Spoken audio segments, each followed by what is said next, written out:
trying to download a high-resolution Canva design and it keeps failing or getting stuck. Yeah, that usually happens with heavy files.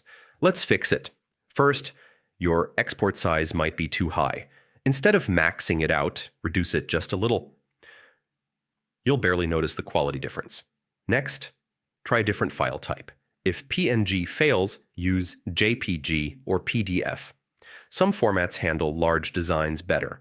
If your design has multiple pages, don't download everything at once. Select a few pages at a time and download separately. Large images, videos, or effects can cause download errors. Try removing or compressing them before exporting. Sometimes it's just a temporary glitch. Clear your cache, reload Canva, and try again. High-resolution downloads need a stable connection.